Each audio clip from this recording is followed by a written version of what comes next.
Today we're going to continue our discussion of the architecture that resulted from the split between the Eastern and the Roman Empire. And as we mentioned last time, this split was fostered in part because of political difficulties having to do with invasions of various barbarian tribes coming down and threatening Rome and enervating the forces of Rome. And it also had to do with the adoption of Christianity by Constantine, one of the Roman emperors, or at least the legalization of Christianity, after which time Christianity spread very, very quickly. I just want to get to this chart again to show you the split between the East and the West. In the West, Rome remains the capital, but its power base becomes fragmented, and it becomes less and less capable of holding together an empire and barely able to rule itself. So pretty much by 476, when the last Roman emperor, Romulus Augustus, hands his crown over to the Odoacer, the Western Roman Empire is generally considered to come to a halt. It's kind of interesting, if you think about Romulus Augustus, the last Roman emperor, that he has this kind of double name. Part of it from the first legendary founder of Rome, Romulus, and the other part of it from Augustus, the founder of the empire. And at this point, he's considered to be so paltry a threat that the barbarian king, Odoacer, doesn't even bother to assassinate him. He just lets him retire quietly to the countryside. Meanwhile, the Eastern Empire, headquartered in Constantinople, becomes stronger and stronger and stronger under powerful rulers like Justinian, for example, who was not only a brilliant warrior, but also one of these rulers who devoted himself to architecture. So under the rule of Justinian, the influence of Byzantine culture and Byzantine architecture spread wide and far. And we see this orange territory here to indicate that domain. Last time we looked at the simplest of early Christian architectural types. This is the Basilica of San Giovanni in Laterano from 313. This is really the first Christian church. And it's strange because you would think, this is 300 years after Christ. Why did it take so long for Christian churches even to be constructed? Anybody have a take on that? Yes. Exactly. It was taboo. It was against the law. It offered another model of governance and another code of beliefs that threatened the code of beliefs that were authorized by the government. So it was covert. So it was not until the Edict of Milan and not until the legalization of Christianity that the type of Christian church was able to emerge. How would you describe the basic organization of San Giovanni in Lateran, St. John Lateran? What's the plan type? What are the construction principles? What does it have that is similar to Roman architectural precedents? What does it have that seems not to be picking up on the architectural precedents? Yes, sir. Make that into a complete sentence. He said wooden trusses. And wooden trusses are true. But it just depends on the rest of the sentence to see if the sentence is true.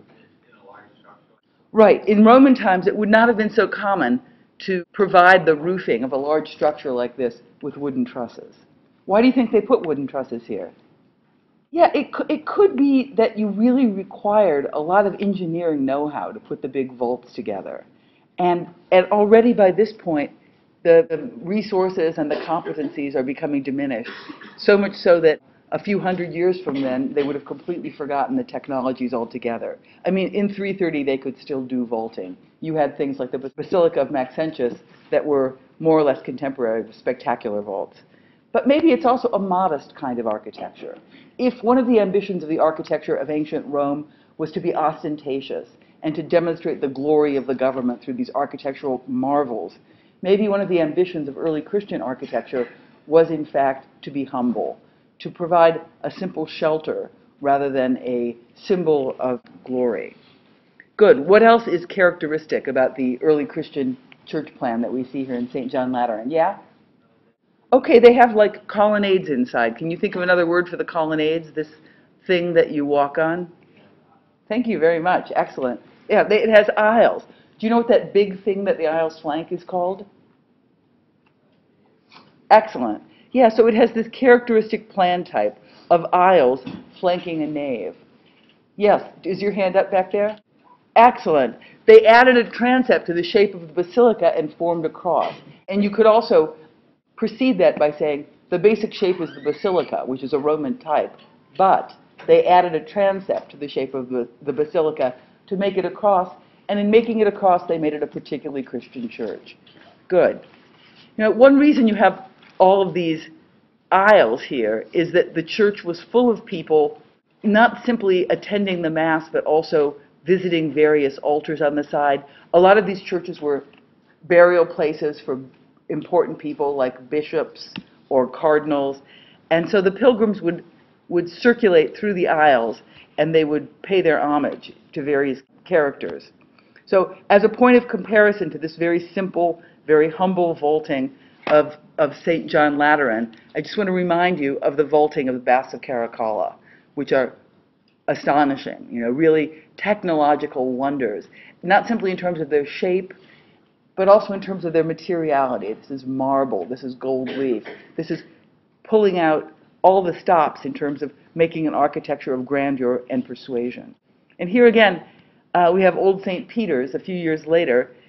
It shares similar characteristics with St. John Lateran.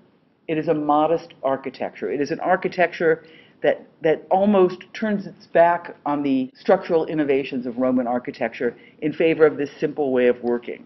And if you look at the wall, you see this thin wall with simple punched windows. Quite a different situation than the kind of thick, massive walls you need in order to support the vaultings of something like the Baths of Caracalla. And here, too, we see a bit more of the plan organization, and that is the idea that there's a courtyard in front. And the courtyard has a kind of double purpose. One purpose is that there are assemblies, there are meetings, there are rituals that take place outside. There's a fountain in the middle for ritual cleansings or baptisms. But also it becomes another kind of mask between the church and the city. So it becomes a way, another way of denying the physical importance of the body of the church and maybe celebrating the spiritual importance of the body of the church. A different engagement to what architecture could do than what the Romans had.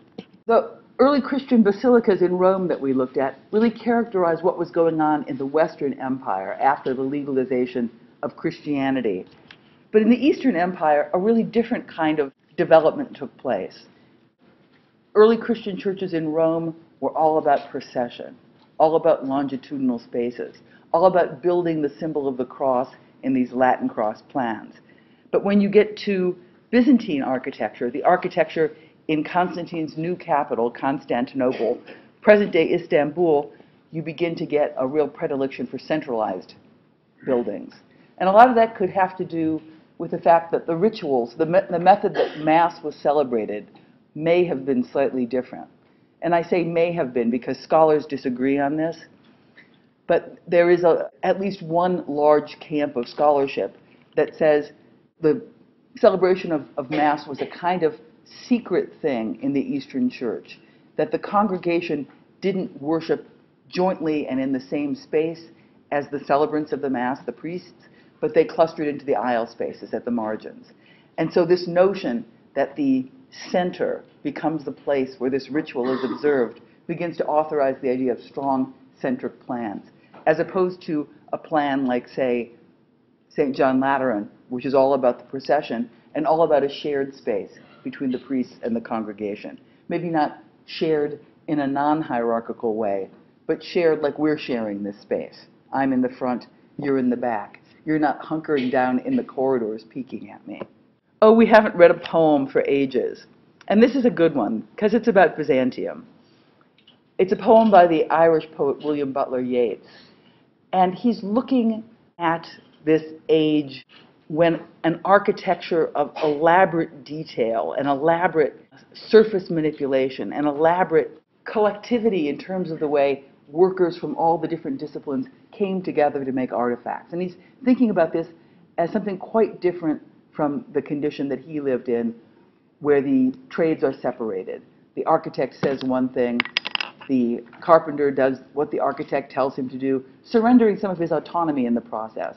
For Yeats, Byzantium seemed like this dream place where all the workers were expressing their own joy in the process and their own contributions, and it became this wonderful collective thing. So let's see what Yeats has to say. Sailing to Byzantium. Yeats is good. Also, Yeats is really interested in kind of Celtic revival. He's interested, when he's writing this, in finding a way for the arts in Ireland to take off in a similar way. So this is not something he's just looking back at nostalgically, but he's invoking the idea of Byzantium as something toward which Ireland of his day might aim. And I just heard on NPR F. Scott Fitzgerald reading poetry, so I'm going to read this as though I were F. Scott Fitzgerald. I think it will be better that way. O sages, standing in God's holy fire, as in the gold mosaic of a wall, come from the holy fire, burn in a gyre, and be the singing masters of my soul. Consume my heart away, sick with desire, and fastened to a dying animal. It knows not what it is. And gather me into the artifice of eternity.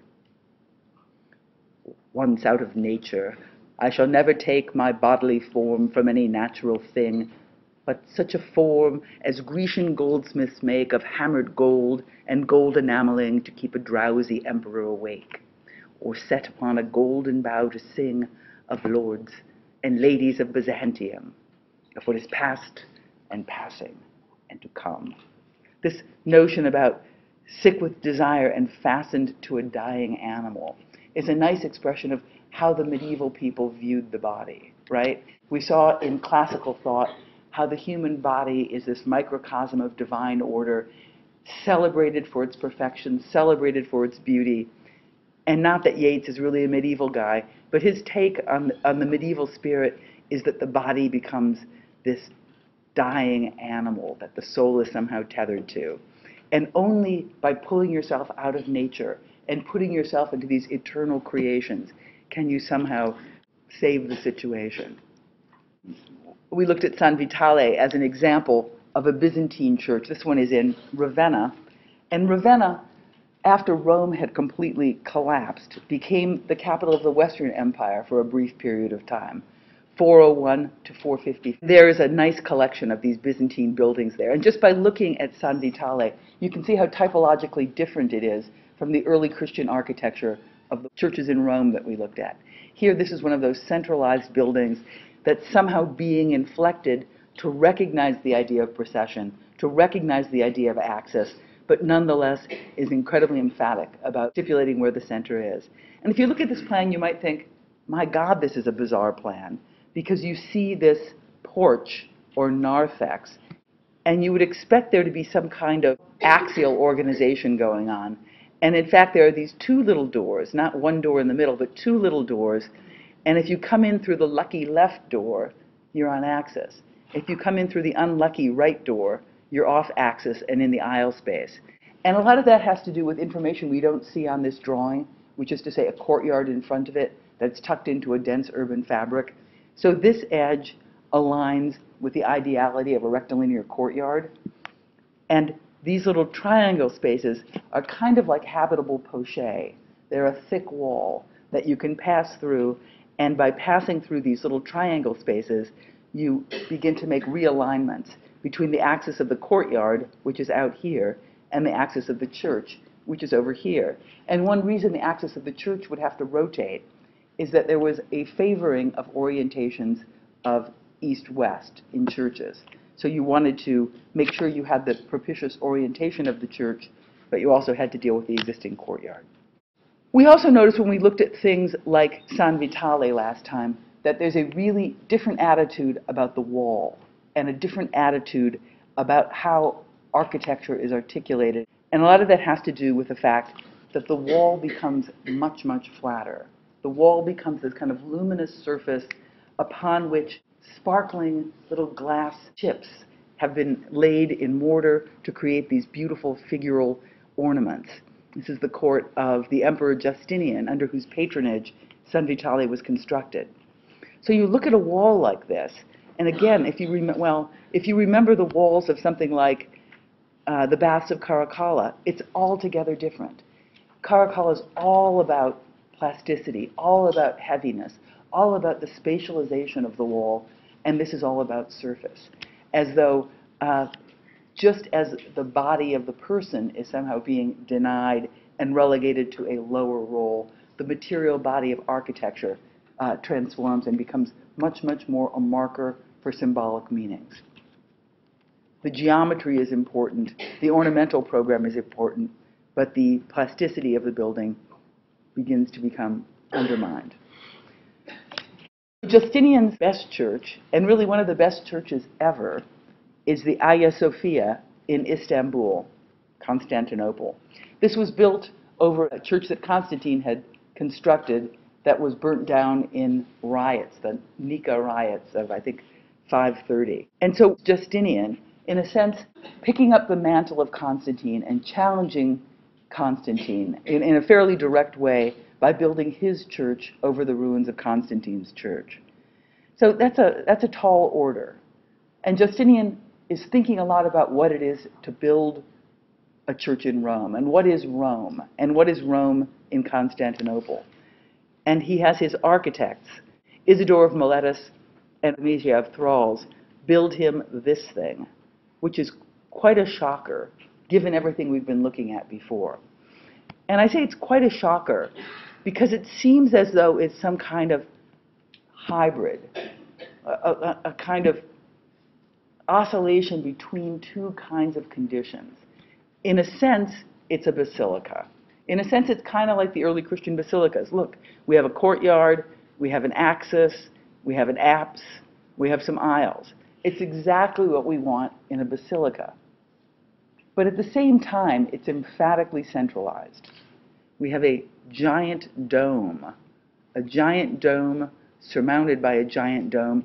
And not only do we have a giant dome, but the dome becomes expansive and linear, so that the thing that reads as the nave, if we think this is a basilica, becomes a serial dome, if we think about this as a centralized plan.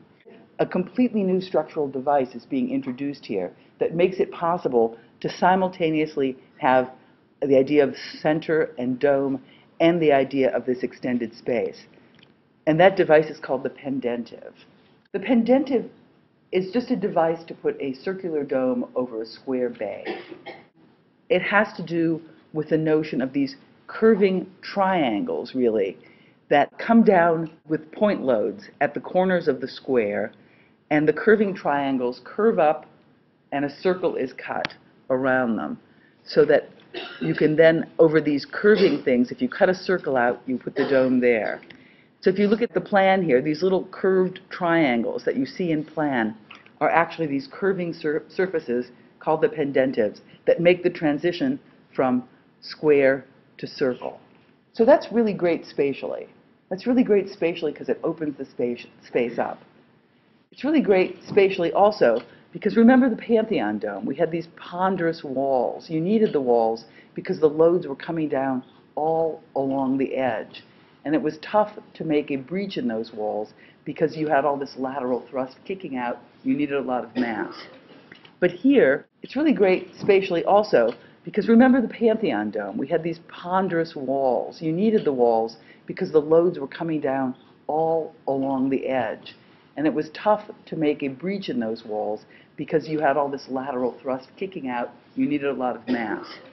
But here, perimeter loads have been resolved to point loads, which is pretty smart. And what are you going to do with the lateral thrust? Because you're still getting lateral thrust kicking out. And that, too, gets dealt with in a sneaky and dematerialized way by displacing the supports from the perimeter to the edges. So these half domes that we have here, right over here, clipping onto the central dome of Hagia Sophia act as bracing. Instead of having massive walls bracing the lateral thrust, we now have domes that take the load. So the thrust is coming down, and then this double shell that functionally is the aisle of a basilica also becomes a way that pochette, in a sense, gets hollowed out. You have part of the pochette here, part of the pochette here, and a habitable void in between. And that seems crazy. Like, how can you hollow out the pochette and still have a good structure and still have something that's rigid. But you see it all the time. Like, you've seen I-beams, right? The steel beams that are used routinely for construction. They're called I-beams because they look like the letter I. Why are they so wide up on top, and why are they so narrow in the middle? Wouldn't it be better to just have a big, hulking beam? No, it wouldn't be. Why is that? Well, weight is certainly one thing, but also the structural properties have to do, yes, sir. Yeah, absolutely. What I said before about corrugated cardboard is that certain geometries become self-bracing. So in the case of Hagia Sophia, these vaulted cells down here become self-bracing, and the geometry of the arch becomes something that works incredibly well as a kind of composite structure to brace the lateral thrust on this side.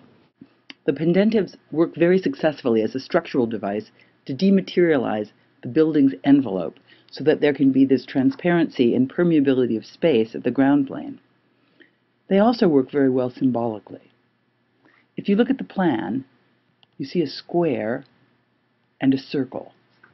That's the diagram we looked at that represented the Vitruvian Man.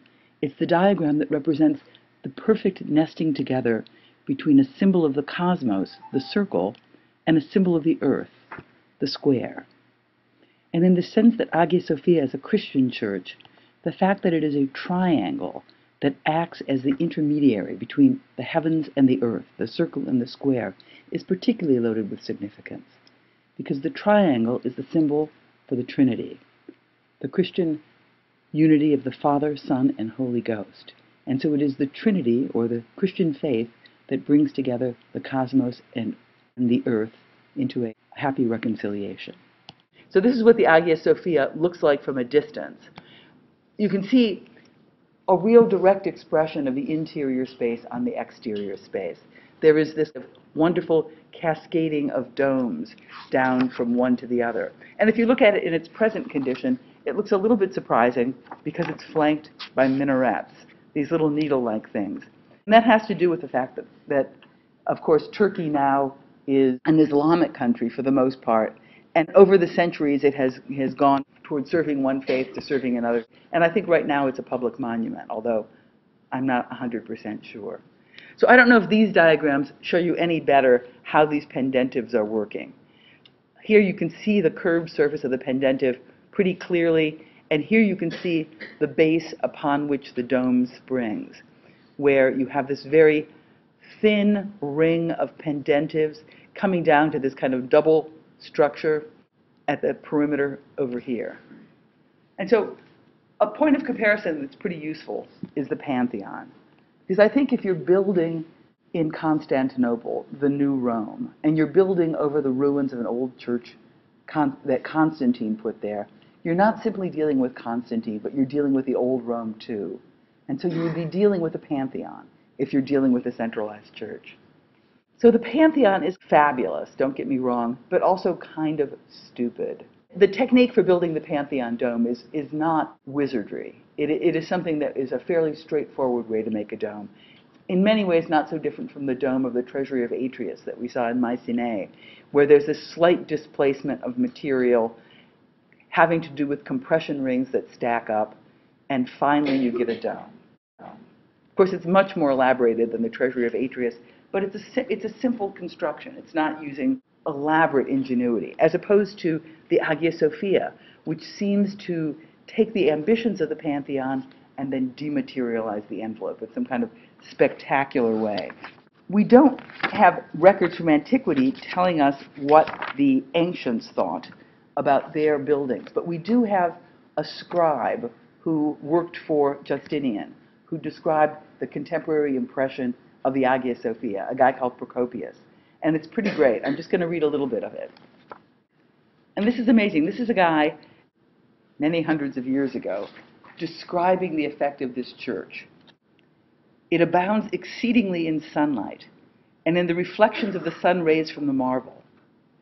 Indeed, one might say that its interior is not illuminated from without by the sun, but that the radius comes into being within it. Such an abundance of light bathes the shrine. The dome is marvelous in its grace, but by reason of seeming insecurity of its composition, altogether terrifying. For it seems somehow to float in the air, and on no firm basis, but to be poised aloft to the peril of those inside it. And I think that's just a spectacular description of the ability of this architecture to impress in a way that's quite different from the way that the Roman architecture impressed. Roman architecture may be impressed through superabundance of material. Like, wow, how'd they get all this stuff here? The Byzantine architecture, or at least the Hagia Sophia, amazes because it seems to defy gravity. And it seems to be so thin and so amaterial, yet nonetheless contains this kind of pure disposition of space and light. If you look at the Hagia Sophia on the outside and compare it to the Pantheon, you can see that the typology, or let's say at least the facade articulation of the Pantheon, is not a bit interesting to the people building the Hagia Sophia. And to me that makes sense. Does anybody have an idea about why that would make sense? Why wouldn't you want your great Christian church to look like the Pantheon, if the Pantheon's such a great church? Right, it's a pagan temple. It's a pagan temple to a whole bunch of pagan gods. A Christian church should look different. And so there's no interest whatsoever in reprising the kinds of elements that articulated the facades of pagan churches. And here's, I think, a good view of how these structural systems differ. We noticed when we looked at the walls of the Pantheon that there were these niches carved inside that helped transfer the load, and the geometry of which helped brace the structure. And you can see that even so, it's quite a thick thing, whereas in the case of the Hagia Sophia, it's incredibly light and incredibly delicate, and even more so in Justinian's age. When Procopius was writing this, it was a thinner, less braced thing than it is now. This sometimes happens with great architecture. You build it so closely to the tolerances that it falls down. So the Hagia Sophia has fallen down at least 3 or 4 times. Sometimes because of earthquakes, and sometimes because they were just too much in the daredevil mode when they constructed it. If you see it now, you will see that there are all kinds of buttresses all around it that are helping to brace the lateral thrust. That this idea was a good idea, but you throw a little bit of earthquake shaking in there, and the best ideas and the most over-designed structures will fall, let alone the Hagia Sophia. So let's look at this interior space that Procopius was talking about. It is pretty amazing, even with all the retrofitting of the buttresses. This slide is a bit too green. It's really golden in color. The little glass tesserae, a tessera is a little glass piece of a mosaic, are luminous and golden. And look at how the dome sits on the pendentives. This is really quite amazing, right? This is the dome. This is the space of the church. You would have to say, a dome is heavy. I've seen the Pantheon. How can you have this ring of windows here? How is that possible? What are you doing? God must be powerful to make this thing stand up. I am terrified. But the solution is that the very structure of this dome is quite different than the structure of the Pantheon dome. The Pantheon dome had to do with the horizontal stacking of rings. The Hagia Sophia dome has to do with ribs. Just as the plan structure uses the pendentives to isolate the loads to points rather than perimeter surfaces, so too is the dome structure organized by all these ribs that come together. So you have lots and lots of little point loads that come down on the pendentives rather than a continuous perimeter wrapper. Look at the modeling of surface. Incredibly different from the way surface was articulated in classical architecture. And again, it's an argument about the plasticity and the engagement with close observation of nature. You look at a Corinthian column capital, and there are these little leaves unfurling, and sometimes little blossoms, things that seem very graceful, things that are very much cut in relief to allow your hand to move around the space. And here, instead, it is pattern making, it is surface making. It's almost as if the column capital is being dealt with as an ornamented surface in the same way that the wall is being dealt with as a luminous ornamented surface, rather than something that bears weight. And I think a lot of it does have to do with these very, very different ambitions. The idea that light is created within the church and emanates out, is a beautiful observation of what a church could do. And this idea that associates light and divine presence is something that continues through church building symbolism. When the Western Empire fragmented, various cities were identified as seats of power. Milan was one, Ravenna was one, Aquileia to the north of Venice was one. And Venice was nothing. Venice was this pathetic little fishing village. Venice was a little bit of high ground and a couple of fishing boats. And actually right now, if you ever go to Venice, you'll see that it's an island. It's not connected to the mainland. It's this thing floating out in the middle of the Adriatic. And it's artificial ground also. In order to build in Venice, you have to get these trees that they bring in from Croatia because they have good trees there, and they drive them down. So you get 50-foot long trees, and they still do this nowadays. It's kind of amazing. And they have these like methods of hammering these things down so that you build up this new fortified ground plane upon which you can build your buildings. So Venice wanted to become a city of greater prominence. It began to expand. It began to develop an arsenal that built great vessels for sea travel, but also for warfare. Venice became an important port. But it was still nothing as a city. And the reason it was nothing as a city is that it didn't have a Roman past. It didn't have the imprimatur of ancient Rome. And it didn't have a major church. It didn't have any great relics. And they needed some. They needed to get some relics in order to establish the presence of an important church.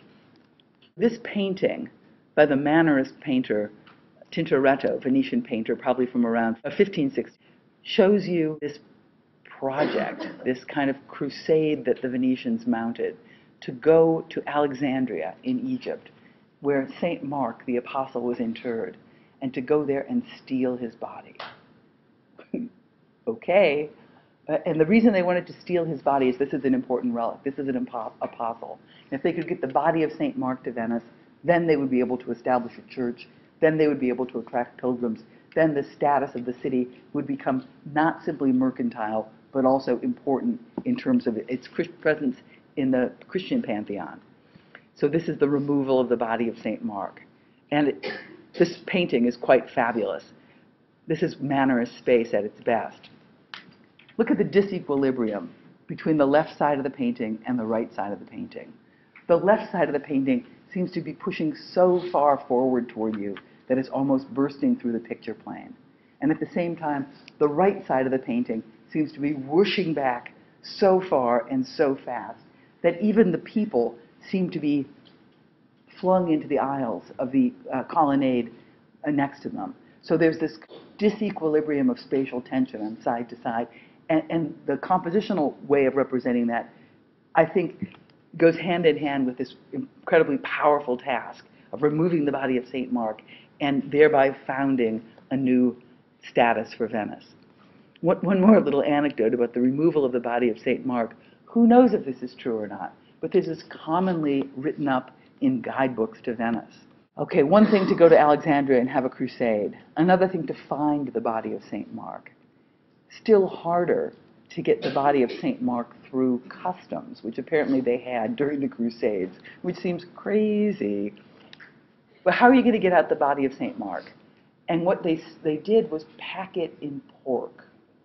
So they took this shriveled old mummy of St. Mark and packed it in a big crate of pork. And when they were going through the controls, the Muslims who were the soldiers guarding the boundaries said, "What have you got in there?" And they said, "Pork. Want to take a look?" And the Muslims said, "No, no, no. Pork is disgusting." And so they got the pork-smeared body of St. Mark out for Venice, and that was a great day for Venice. On the left, we see one of the most important churches in Constantinople, a Justinian church, not really because of its importance. Certainly Hagia Sophia was the most important church, but because of its form, its typological organization. It gives us one of the first instances of a quincunx. Funny word. A quincunx is just a five-domed church. So the basic plan type that we have here at the Church of the Holy Apostles is what kind of cross? Greek, thank you. Why do you say Greek? Yeah, because it's like equal. A Greek cross has the arms of the cross more or less equal around the center, as opposed to a Latin cross, which is the kind of cross we saw in the early Christian churches in Rome, which have a long processional nave. So the Greek crosses are centric, and the quincunx in particular has these 5 domes. And this becomes a highly copied model for what a church under the Eastern Empire might look like, or any Byzantine church. And the type is conserved for a long period of time. We know that the Justinian churches come from around 520, 530. This is St. Mark's from the 11th century, more or less reprising the same plan type as the Church of the Holy Apostles. Once again, it's a kind of great-looking quincunx with maybe a few transformations, but truly not many.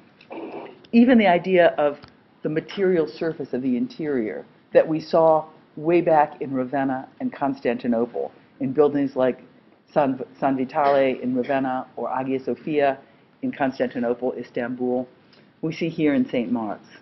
And that is this denial of the material presence of surface in favor of the creation of this luminous field of pattern and ornament. And the facade of St. Mark's is pretty amazing because it makes explicit use of spoils.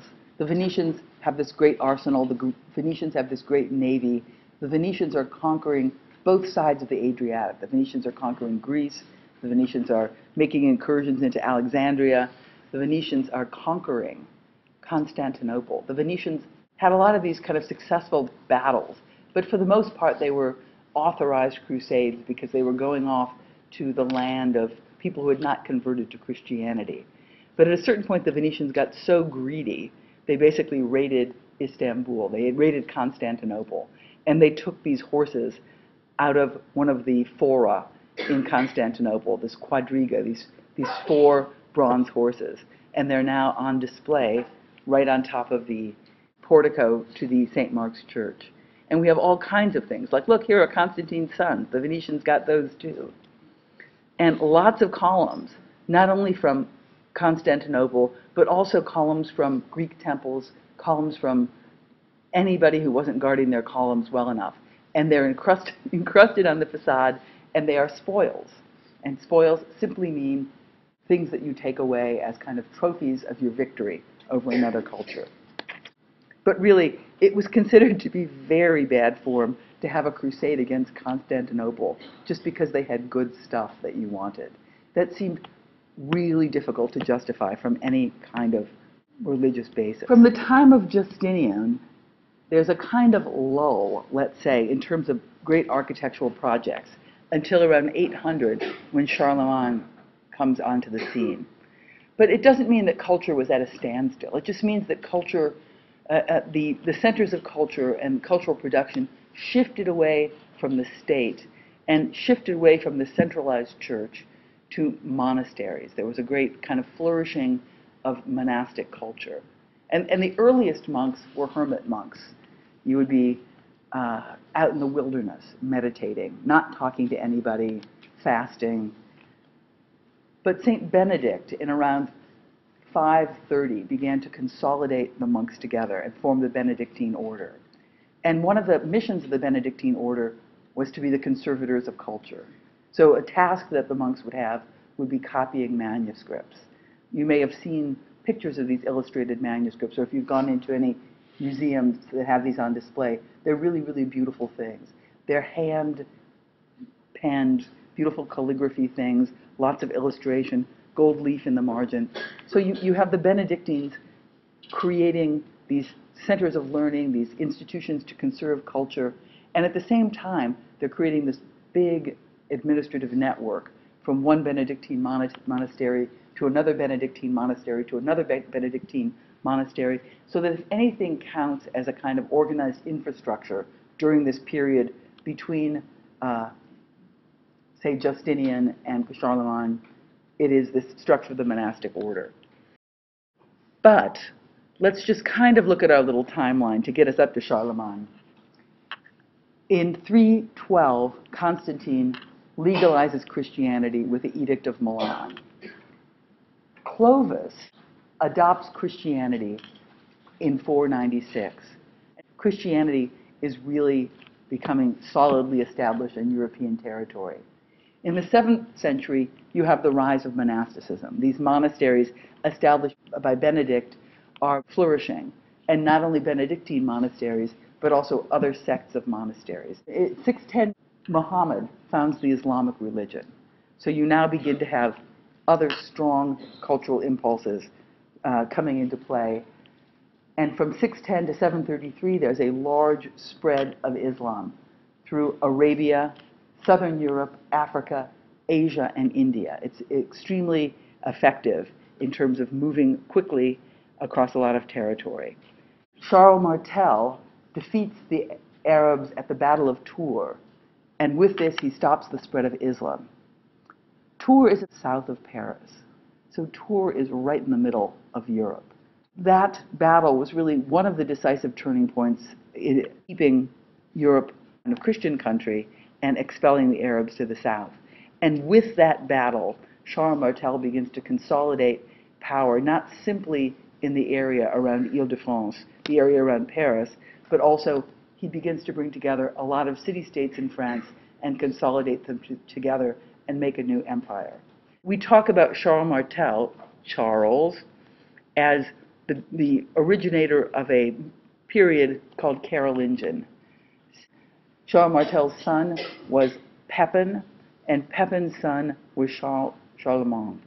And Charlemagne continued this project of consolidation initiated by Charles Martel and Pepin, and really, at a certain point, decided to declare himself to be the Holy Roman Emperor.